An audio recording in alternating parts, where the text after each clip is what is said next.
Ay mga mare, mag-cooking show nga ang mare nyo. Kay feeling ko kasi magaling na ko magluto. Feeling nga yarn na. Kung may galit ka sa jowa mo, pukpukin mo ang mga manok para lumapad yan. Kasing lapad ang katawan ko. Na.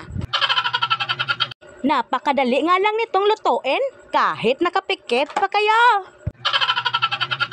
Pag feeling nyo nga na lumalapad na ang manok, enough na yan. Wow, English yarn.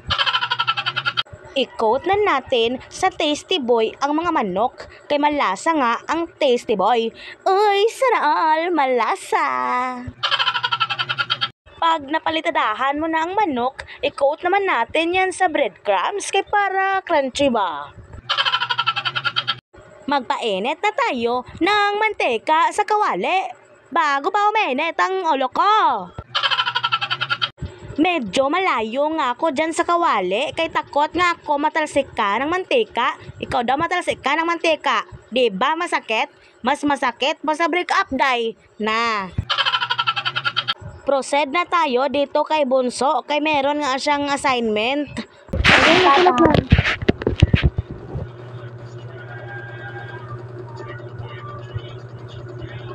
Oh! Ang galing! Ang galing! Okay, yatay. Ayun, nagsusulat siya ng 1. O dito naman, sulat ikaw 1. Ayan, opo, sulat, dali. Sulat. Very good. Opo. Mababaw nga lang ang kaligayahan ng mare nyo. Kaya chinicheer up po nga dyan si Bunso kay para magsulat siya ng number 1 ba? Na. O siya, mga mare pare, Tet Kuya, thank you for watching.